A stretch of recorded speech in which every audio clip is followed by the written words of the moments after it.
Allahumma salli alaihi wa ala alihi wa ashabihi wa ikhwani. Hadirin dan hadirat yang dirahmati Allah Subhanahu wa taala, kita lanjutkan bahasan kita masih tentang keutamaan bersedikit-sedikit dalam dunia. Hadis ke-486, wa an Abi Hurairah radhiyallahu anhu, dari Abu Hurairah radhiyallahu anhu, beliau berkata, qala Rasulullah sallallahu alaihi wasallam, Rasulullah sallallahu bersabda,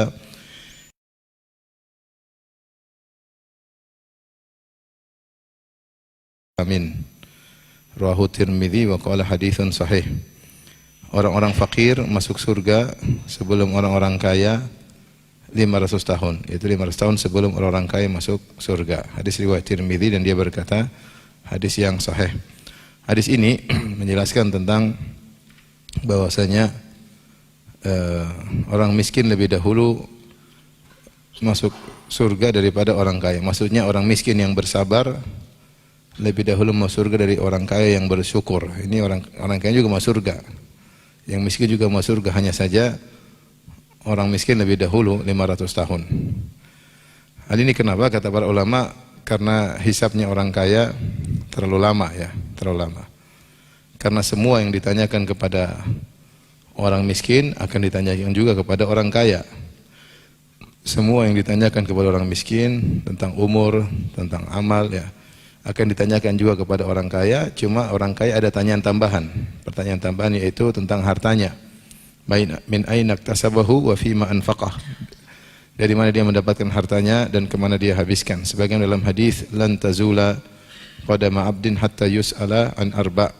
Bahwasanya dua kaki seorang hamba tidak akan bergeser menuju surga atau menuju neraka sampai ditanya tentang 4 perkara. An umrihi fima afnah, tentang umurnya kemana dia habiskan. Wa an syababihi fima ablah, masa mudanya kemana dia habiskan. Wa an malihi, tentang hartanya. Min aina iktasabu wa fima anfaqah, dari mana dia dapatkan hartanya dan kemana dia belanjakan. Yang terakhir an ilmihi ma amila minhu, tentang ilmunya, apa yang sudah dia amalkan. Maka orang kaya terkhususkan dengan pertanyaan yang mengerikan, yaitu tentang hartanya. Dengan 2 pertanyaan terkait harta, min aina iktasabu, dari mana dia dapat, dan yang kedua kemana dia belanjakan. Pertanyaan pertama saja sudah membinasakan banyak orang. Akan ditanya dari mana dia dapatkan hartanya, dengan cara apa dia dapatkan hartanya ya. Betapa banyak orang mencari harta dengan cara-cara yang haram, cara-cara yang syubhat, dengan muamalah-muamalah yang tidak wajar ya. Sederhananya misalnya seorang taruh uang di saham perusahaannya aneh-aneh, ada usaha ini, ada usaha riba, ada usaha khamar, ada usaha, ditaruh saham di situ. Ditanya enggak kira-kira? Ditanya, dia dapat pembagian dividen setiap tahun atau setiap berkala dapat pembagian dividen, sementara uang yang dia taruh sahamkan ke perusahaan-perusahaan tidak halal ya. Banyak usaha-usaha mereka yang tidak halal. Ini semua akan ditanyakan. Karena dia meletakkan saham, membeli saham, dan dia menikmati hasilnya.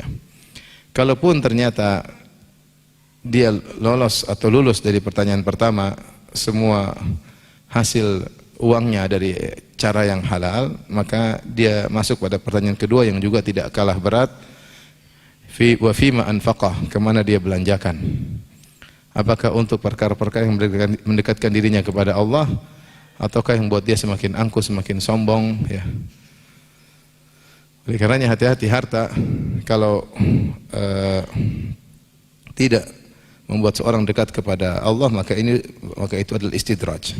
Saya ulangi, harta kalau tidak membuat seorang semakin dekat kepada Allah, maka itu adalah istidraj, membuat dia semakin jauh dari Allah Subhanahu wa taala. Maka seorang ketika diberi harta yang banyak, pastikan hartanya itu membuat dia dekat kepada Allah Subhanahu wa taala. Apakah dengan sedekah, ataukah dengan menyambung silaturahmi, atau untuk haji dan umrah, untuk bangun masjid, untuk dakwah. Makanya Rasulullah SAW mengatakan, al-aktsaruna humul aqalluna yaumal qiyamah. Orang-orang yang punya harta banyak, mereka yang paling sedikit ya derajatnya pada hari kiamat kala. Illa man qala hakadha au hakadha, kecuali orang yang bersedekah ke sana, bersedekah ke sini, bersedekah ke situ, baru dia juga banyak pahalanya. Maka seorang diberi harta, dia pastikan harta yang dia dapatkan itu dengan cara yang halal, yang pertama. Yang kedua, dia pastikan dia belanjakan pada belanjaan yang tepat ya. Karena ditanya bukan berarti saya punya uang terserah saya. Oh enggak. Kau enggak boleh juga terserah.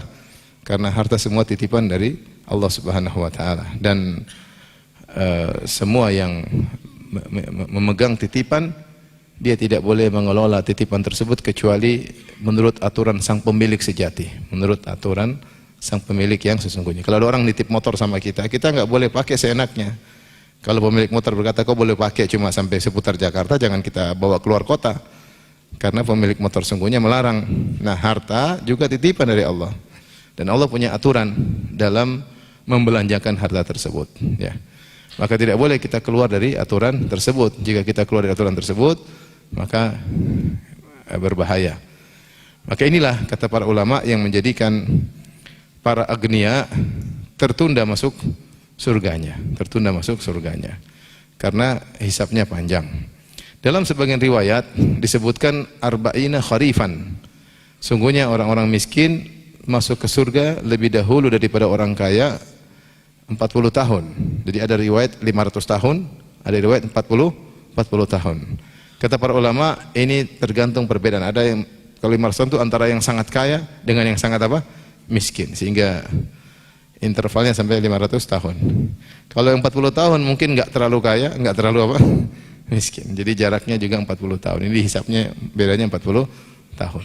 Bayangkan kalau ternyata 500 tahun, taruhlah kita seorang kaya, kita kaya banyak guna ini, terus kita cuma dikasih umur 60, 70 tahun, 80 tahun, kemudian meninggal dunia. 50 tahun, 80 tahun yang kita senang-senang, taruhlah kita senang-senangnya 50 tahun. Ternyata membuat kita menantikan 500 apa? Tahun, ya enggak? Jadi, maka seorang punya harta itu ujian. Allah Subhanahu wa taala berfirman, "Wa nabluukum bisyarri wal khairi fitnah wa ilaina turja'un." Dan kami menguji kalian dengan keburukan dan juga dengan kebaikan, dan kepada kamilah kalian akan kembali. Diuji dengan kebaikan maksudnya dengan kesehatan, dengan kekayaan, dengan jabatan. Ini semua kebaikan tapi merupakan ujian. Wa alamu annama amwalukum wa auladukum fitnah. Ketahuilah bahwasanya anak kalian dan harta kalian adalah fitnah, ujian bagi kalian. Maka ini hadis yang menjelaskan tentang bahwasanya orang yang punya harta banyak akan dihisab lebih lama. Bukan berarti yang di luar masuk surga kedudukannya lebih tinggi. Ini dijelaskan oleh para ulama, di antaranya Ibnu Taimiyah, Ibnu Hajar, dan banyak ulama ya. Bisa jadi seorang kaya meskipun dia masuk belakangan, tapi setelah dihisab ternyata hartanya digunakan untuk banyak kebaikan, maka ketika masuk derajatnya lebih tinggi daripada yang masuk surga di luar. Paham? Jadi bisa jadi orang kaya memang dia hisabnya lebih panjang. Orang miskin sudah masuk di luar, sudah gandeng bidadari, dia masih apa? Nongkrong ya. Nongkrongnya bukan setahun 2 tahun, 500 tahun.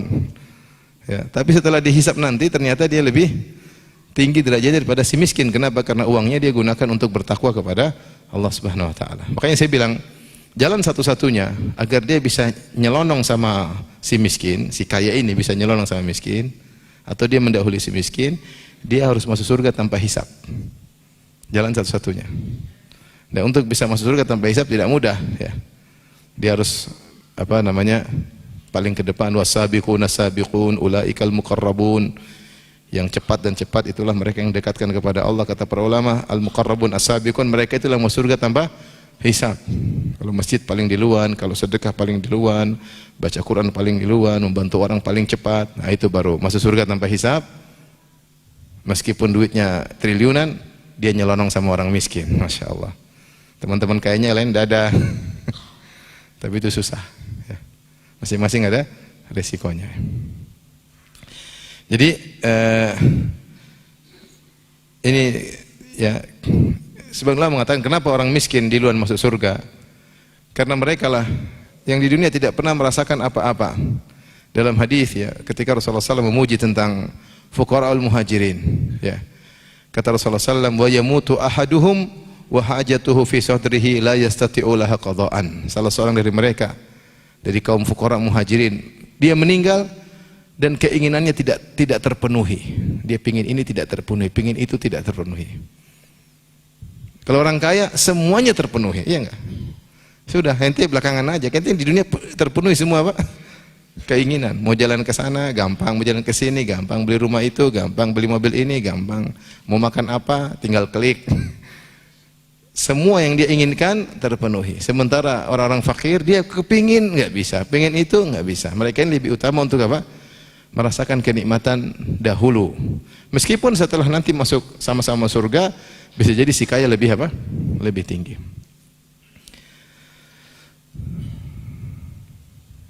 Taib. Kita lanjutkan hadis berikutnya. Wa an Ibni Abbasin wa Imran ibn al-Husain radhiyallahu anhuma anin Nabi sallallahu alaihi wasallam, dari Nabi sallallahu alaihi wasallam qala ittala'tu fil jannah, aku nengok di surga. Ya, ini ada yang mengatakan dalam mimpi, ada yang mengatakan ketika Isra Mi'raj Allah menampakkan gaib masa depan. Rasulullah melihat ada penghuni surga, ada yang disiksa, ada yang masuk surga. Ittala'tu fil jannah, aku menengok ke surga. Fara'aitu aktsaru ahliha al-fuqara, aku mendapati kebanyakan penghuninya orang-orang miskin. Wattala'tu fin nar, dan aku tengok ke neraka. Fara'aitu aktsaru ahliha an-nisa, dan aku mendapati kebanyakan penghuninya adalah para wanita. Muttafaqun alaih, hadis riwayat Bukhari dan Muslim min riwayat Ibnu Abbas. Dari riwayat Ibnu Abbas, wa rawahul Bukhari aidan min riwayat Imran bin Husain. Bukhari juga meriwayatkan dari periwayatan Imran bin Husain. Taib, Rasulullah SAW diperlihatkan surga. Ternyata kebanyakan penghuninya al-fuqara. Kata para ulama, kenapa? Karena orang kaya, orang miskin ketika diuji, tentu tidak semua lulus, tapi banyak yang lulus, banyak yang bisa bersabar. Tidak kita pungkiri ada orang kaya yang mencuri, orang kaya yang pembunuh, yang ingin mencari harta dengan cara yang biadab dan kejam, ada ya. Ada orang kaya suka berbohong, ada juga ya. Tapi kebanyakan orang kaya, orang miskin, ada orang miskin yang berbohong, ada orang miskin membunuh. Tapi kebanyakan orang miskin kalau diuji dengan kemiskinan, mereka bisa sabar dengan pakaian yang biasa, dengan rumah yang sederhana, ya. Mereka tetap masih bisa ibadah, masih mengingat Allah Subhanahu wa taala. Dan kebanyakan orang kaya diuji dengan kekayaan, tidak lulus. Ya, Allah berfirman, "Kalla innal insana layatagha." Sungguh manusia itu, sekali-sekali tidak, manusia itu sungguh layatagha, benar-benar melampaui batas. Kapan dia melampaui batas? Ar-ra'ahu staghna, tatkala dia merasa dirinya sudah berkecukupan. Manusia itu seperti itu. Dia merasa sudah punya harta banyak, dia merasa punya anak buah banyak, dia merasa jabatannya tinggi, dia merasa, maka mulailah dia melampaui batas. Makanya orang kalau punya harta, dia tidak bisa menahan hartanya, pingin beli ini, pingin coba ini, pingin minum ini, pingin makan ini, pingin. Jadi banyak hal yang dia tidak bisa tahan dengan hartanya. Dia hambur-hamburkan hartanya, berfoya-foya, hartanya banyak. Hartanya banyak. Habis-habiskan waktunya untuk, sehingga banyak orang kaya ketika diuji dengan kekayaan tidak lulus. Itulah sebabnya kebanyakan penghuni surga adalah al-fuqara, orang-orang miskin. Makanya saya sering tanya, kalau disuruh pilih, antum pilih mana? Kaya bersyukur atau miskin bersabar? Hah? Kaya bersyukur atau miskin bersabar? Apa? Coba yang keras. Saya sudah bilang, orang kaya banyak tidak lulus diuji. Kalau orang miskin banyak yang diuji lulus. Makanya penghuni surga kebanyakannya orang miskin. Pertanyaan berikutnya, mana yang antum pilih kalau disuruh pilih? Kaya bersyukur atau miskin bersabar? Kaya bersyukur. Tapi yang milih bukan antum. Yang menentukan Allah Subhanahu wa taala. Antum takut bilang miskin bersabar, dikabulkan di masjid. Jadi subhanallah ya. Manusia, siapa yang tidak suka harta? Kata Allah, wa innahu li hubbil khairi lasyadid. Sungguhnya manusia itu sangat cinta kepada harta. Ya. Wa tuhibbunal mala hubban jamma, mereka mencintai harta dengan kecintaan yang sangat mendalam, lebih cinta daripada istrinya, lebih cinta daripada anaknya, lebih cinta daripada kedua orang tuanya, daripada kakak adiknya. Semuanya tercampakkan demi meraih apa? Harta. Taib, ini bukan berarti orang miskin lebih mulia daripada orang kaya. Saya katakan tidak ya. Bahwasanya yang paling mulia di sisi Allah adalah yang paling bertakwa.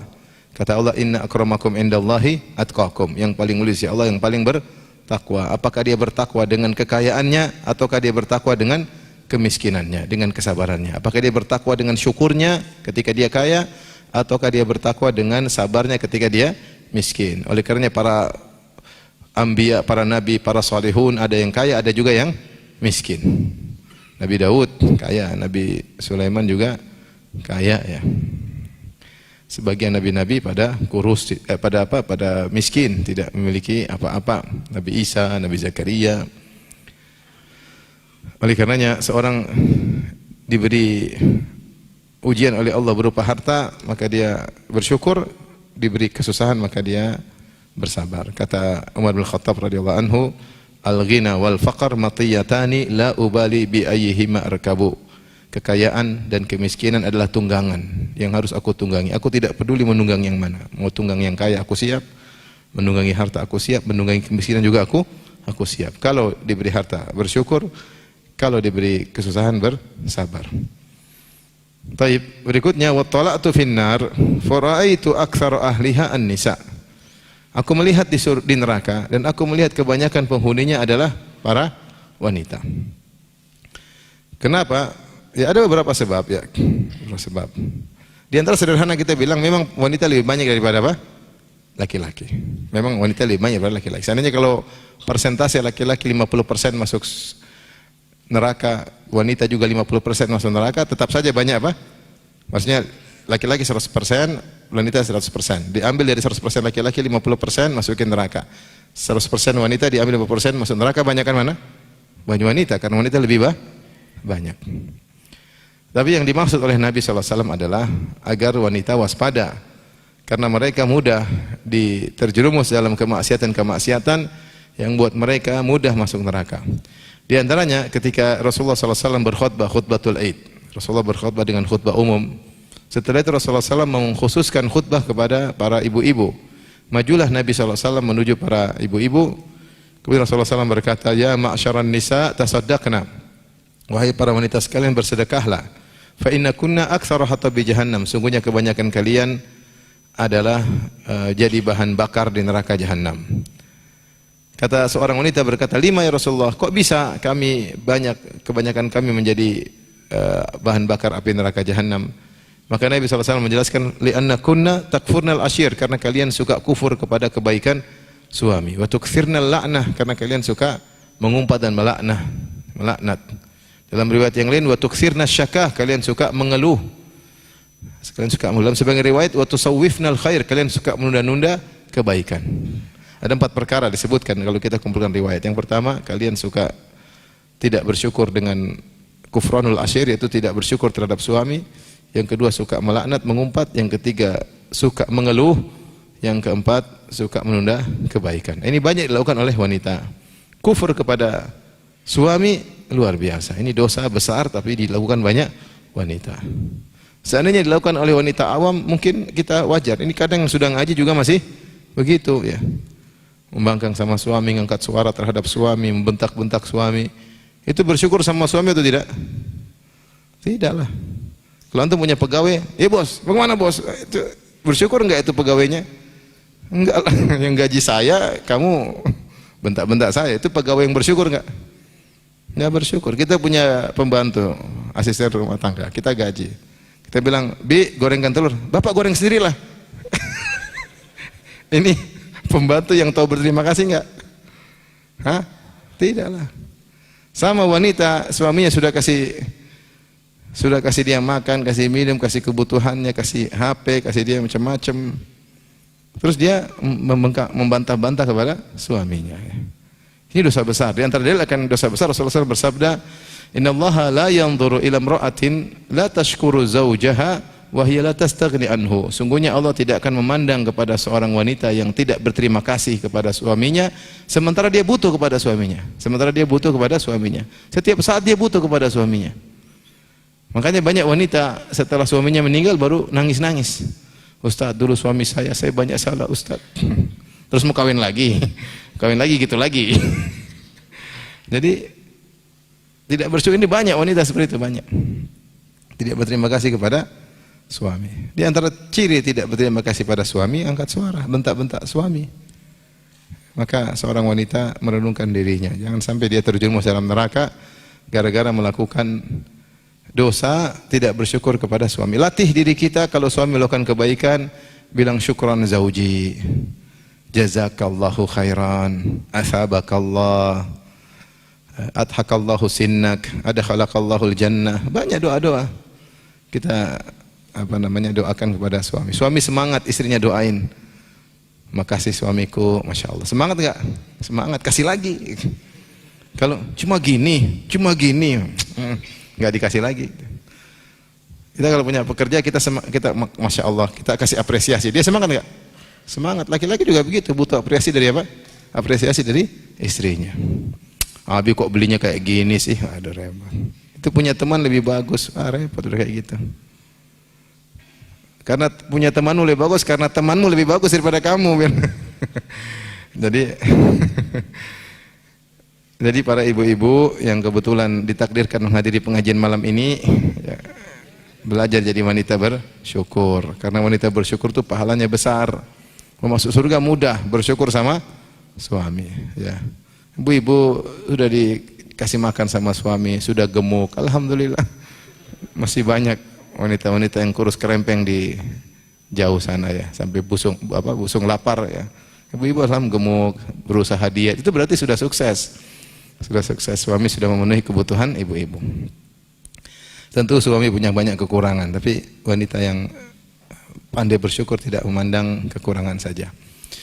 Makanya Rasulullah SAW bercerita di antara sifat wanita, ya, idza ahsanta ila ihdahunna ad-dahra thumma ra'at minka syai'an laqalat ma ra'aitu minka khairan qat. Jika salah seorang dari kalian berbuat baik kepada istrinya setahun penuh, kemudian dia melihat engkau melakukan satu kesalahan saja, dia berkata, ma ra'aitu minka khairan qat.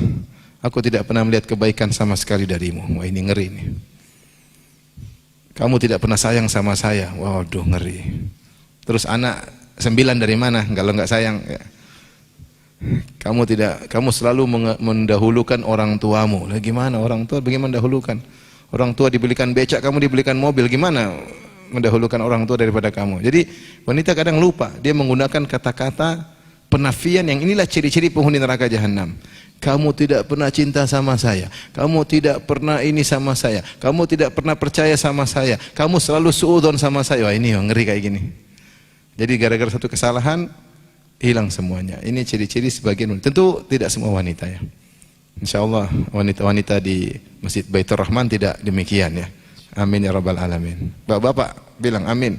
Amin ya rabbal alamin. Ragu-ragu aminnya. Di antara sebab banyak wanita masuk neraka, sebagian ulama mengatakan dia selalu ikut mode, pingin tahu, keponya berlebihan. Keponya pingin lihat ini, lihat berita ini, lihat HP baru, sendal baru, sepatu baru, apalagi baru, dompet baru, tas baru, model baru, baju baru, fashion baru. Semua ya dilihat, pengen lihat itu semua. Habis waktunya untuk melihat yang tidak bermanfaat. Berita-berita tentang artis diikuti ya. Dan hobi nonton film ini, film Korea, film macam-macam. Jadi dia kebanyakan kepo sehingga kalau orang banyak kepo, fudul kalau istilah bahasa Arab, fuduli yaitu kepo pingin tahu. Akhirnya banyak maksiat. Karena dia waktu terbuang-buang dan akhirnya dia mungkin ikut komentar, akhirnya melihat yang haram, akhirnya banyak hal. Ini wanita banyak atau ikut-ikutan tasyabuh, akhirnya dia fuduli. Wanita banyak seperti itu. Di antara hal yang menyebabkan banyak wanita masuk neraka karena banyak di antara mereka buka aurat. Kita bandingkan wanita menutup aurat dengan terbuka aurat, banyakkan mana? Buka aurat. Dan Rasulullah mengatakan sinfani min ahlin nar lam arahuma. Ada 2 penghuni neraka jahanam yang sekarang saya belum lihat, di zaman ini belum ada. Di antaranya nisaun kasiyatun ariyatun ma'ilatun mumilatun ru'usuhunna ka'asnimatil bukhtil ma'ilah. Kata Nabi SAW, di antaranya adalah wanita yang berpakaian tapi telanjang. Pakaian telanjang maksudnya pakaiannya kekecilan ya. Maksudnya sehingga kekecilan enggak cukup nutup aurat semuanya, kecilan.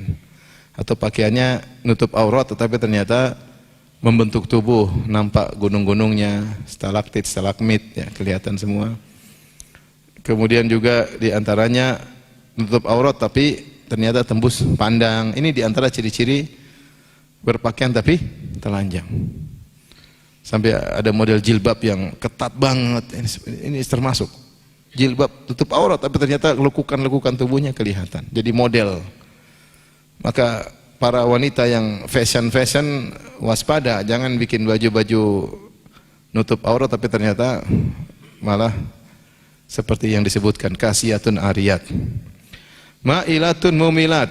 Ma'ilat yaitu berlenggak-lenggok jalannya, mumilat menarik perhatian.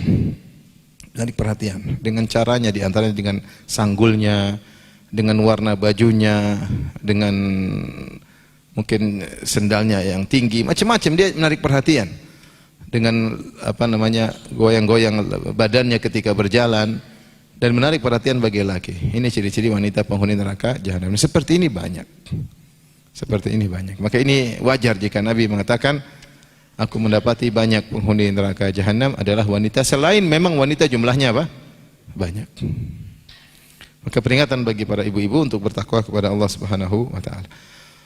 Tapi kita lanjutkan hadis berikutnya. Wa an Usama bin Zaid radhiyallahu anhuma. Dari Nabi sallallahu alaihi wasallam, dari Nabi sallallahu alaihi wasallam beliau bersabda, "Qumtu ala babil jannah." Aku berdiri di pintu surga. Fakana ammatu man dakhalahal masakin. Kebanyakan yang masuk di dalamnya adalah orang-orang miskin. Wa ashabul jaddi mahbusun. Adapun orang-orang yang memiliki kedudukan, memiliki harta, memiliki jabatan tertahan. Ghairu anna ashabin nari qad umira bihim ilan nar. Kecuali penghuni neraka, miskin atau kaya, sudah masuk neraka, digiring ke neraka jahanam. Muttafaqun alaih. Hadis riwayat Bukhari dan Muslim. Rasulullah menjelaskan orang di akhirat dua model. Penghuni neraka masuk neraka, miskin kaya semua masuk neraka. Penghuni surga dibagi dua, miskin dan apa? Kaya. Yang miskin masuk dulu, yang kaya tertahan. Ahlul jaddi atau ashabul jaddi mahbusun. Ashabul jaddi pemilik al-jad. Al-jad itu apa? Al-jad itu bisa artinya harta, bisa artinya kedudukan, bisa artinya jabatan. Benar. Sebagaimana orang kaya tertahan, ya, meskipun dia kaya yang bersyukur, maka demikian juga pemilik kedudukan dia juga ditahan karena hisapnya juga panjang. Hisap harta panjang, hisap kedudukan panjang enggak? Panjang. Hisap jabatan panjang enggak? Panjang sekali. Panjang sekali. Antum aja ngurusin di rumah, ngurus anak istri, hisapnya panjang enggak? Panjang. Ngurus istri, hisapnya sendiri. Ngurus anak pertama, hisapnya sendiri. Anak kedua, anak ketiga, anak keempat, anak kelima, hisapnya sendiri. Ini hisapnya masing-masing. Belum istri kedua, hisapnya sendiri. Istri ketiga, hisapnya sendiri. Makanya kalau istri satu, sedikit hisapnya. Alhamdulillah. Anak banyak, hisapnya banyak. Ada hisapnya, jadi maksudnya tertahan. Meskipun nanti bisa jadi membuat dia tinggi derajatnya. Tapi ini baru kita baru menguasai keluarga kecil, anggotanya paling 10 atau 8 atau berapa. Gimana kita jadi pejabat, anak buah kita ribuan, jutaan, ratusan juta. Oh, hisapnya panjang. Hisapnya panjang. Itu pun kalau dia bertakwa, itu pun hisapnya panjang. Gimana kalau nggak bertakwa? Waduh, repot. Kalau nggak bertakwa lebih parah lagi. Saya sering bilang kalau ada seorang pencuri, dia mencuri dari rumah si A, yang dihisap antara dia dengan si A aja.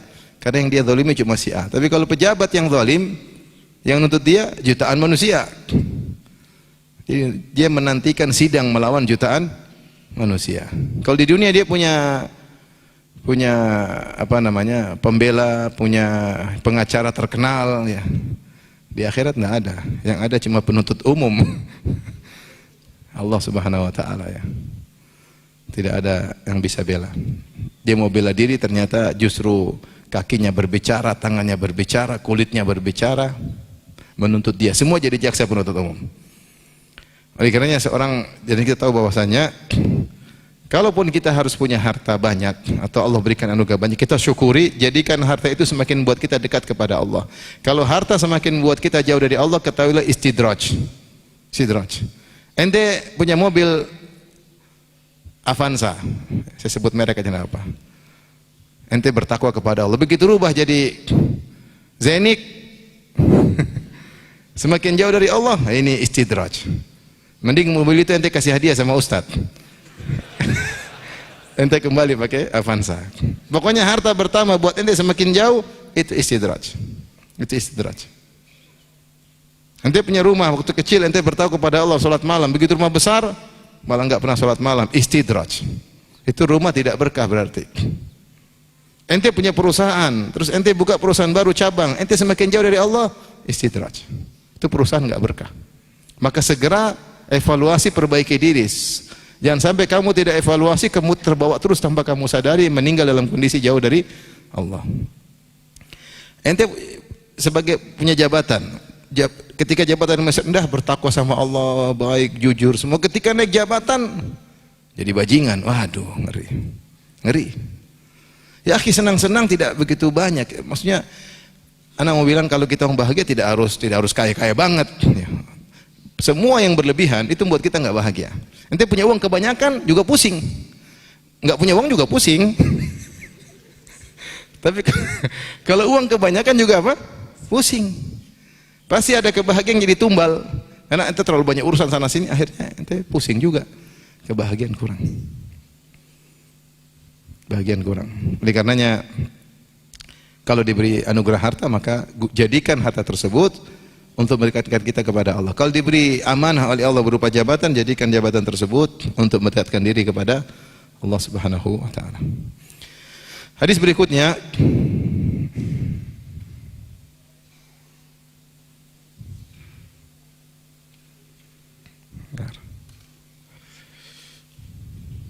hadis terakhir apa?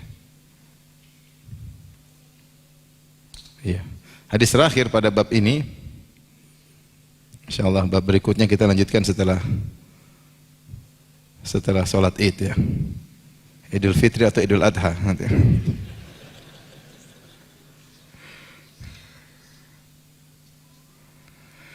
Baik, hadis terakhir, wa an Abi Hurairah radhiyallahu anhu, dari Abu Hurairah radhiyallahu anhu, Nabi sallallahu alaihi wasallam, dari Nabi sallallahu alaihi wasallam beliau berkata, asdaqu kalimatin qalaha syair kalimatu Labid, yaitu Labid bin Rabi'ah.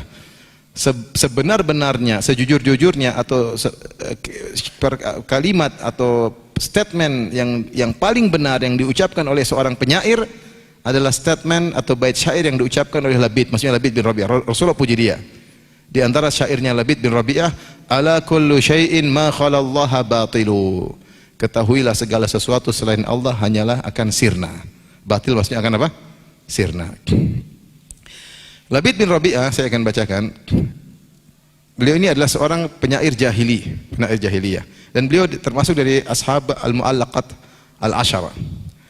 Jadi dahulu orang-orang jahiliyah, mereka mahir dalam bersyair. Namun di antara mereka ada 7 orang yang top. 7 orang top. Kemudian bertambah lagi 3 orang. 10 orang ini, mereka bikin syair yang luar biasa. Orang mengakui ini syair secara balago, secara bahasa top. Saking topnya syair-syair ini, ada yang mengatakan muzahabat, mereka tulis dengan tinta emas, kemudian ditempel di astar Ka'bah, di kiswah Ka'bah atau di Ka'bah. Karena begitu indahnya syair-syair tersebut. Ini maksudnya penyair terbaik sejagat ketika itu.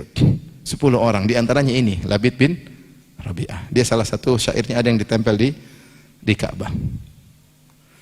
Dan di antara syairnya ini, ala kulli syai'in ma khalallaha batilu. Ketahuilah segala sesuatu selain Allah akan sirna. Wa kullu na'imin la mahalata zailu. Dan segala nikmat mau tidak mau akan sirna.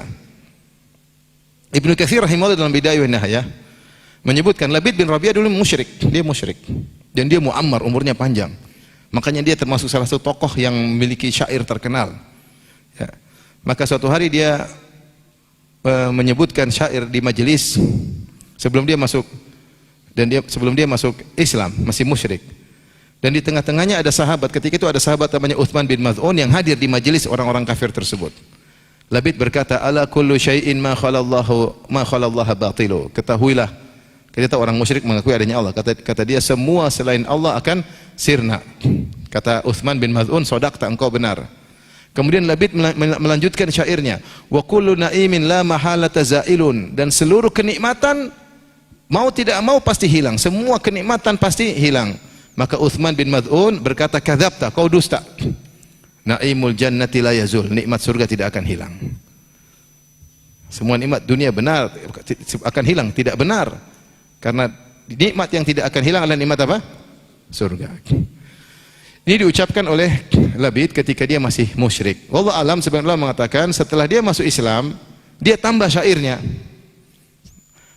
Khala jannatal firdausi inna na'imaha muqimun wa innal mauta la syakka nazilu. Dia tambah syairnya, ala kullu syai'in ma khala Allah batilu. Ketahuilah segala sesuatu selain Allah akan apa? Sirna. Wa kullu na'imin la mahalata zailu. Seluruh nikmat tidak mau pasti akan sirna. Kemudian dia tambah setelah masuk Islam, khala jannatal firdausi inna na'imaha, kecuali kenikmatan di surga Firdaus. Kenikmatannya tersebut muqimun wa innal mauta la syakka nazilu. Karena kenikmatan di surga Firdaus akan abadi dan kematian tidak diragukan akan tiba. Ini syair dipuji oleh Nabi sallallahu alaihi wasallam. Disebutkan bahwasanya beliau ini diberi umur yang panjang. Ada yang mengatakan beliau wafat umurnya 140 tahun baru meninggal. Ada yang mengatakan beliau meninggal umurnya 157 tahun, ya, karena beliau mendapati masa jahiliyah dan juga mendapati masa Islam. Syair ini memberi peringatan kepada kita, semua selain Allah akan sirna. Dan ini kenapa Nabi mengatakan sebaik-baik perkataan syair perkataan Labid, karena sama dengan firman Allah Subhanahu wa taala, kullu syai'in halikun illa wajhah. Setiap sesuatu akan sirna kecuali wajah Allah. Di antara tafsiran illa wajha disebutkan oleh Al-Bukhari, illa ma urida bihi wajhullah, kecuali segala amal yang ikhlas itu yang tidak akan sirna. Semua amalan yang dicari wajah Allah tidak akan sirna. Maka ini menutup bab kita agar kita di antara bentuk zuhud kita kepada dunia ini adalah tidaklah kita beramal apapun kecuali kita niatkan karena Allah. Karena semua yang tidak diniatkan karena Allah akan sirna, ya. Akan sirna sebagaimana perkataan Labid bin Rabi'ah. Maka apapun yang kita lakukan, kita senyum sama orang, kita menemani seorang, kita ngobrol sama orang, kita telepon orang, telepon tante, telepon adik, ketawa ketiwi sama kawan, niatkan karena Allah. Kita melakukan kaki ke sana karena Allah, kita ke kemari karena Allah, kita naik mobil karena Allah. Sehingga semua yang kalau kita niatkan karena Allah, maka tidak akan sirna. Tapi yang tidak diniatkan karena Allah, maka semuanya akan sirna. Apalagi harta yang kita kumpulkan semua ini akan sirna. Ketika harta tersebut tidak diniatkan untuk karena Allah, maka akan sirna. Semua harta yang kita infakkan bukan karena Allah, maka akan sirna dan akan memperberat hisab kita pada hari kiamat kelak. Wallahu ta'ala alam bisawab. Nanti kalau habis azan ada yang bertanya, saya persilakan. Allahu akbar, Allah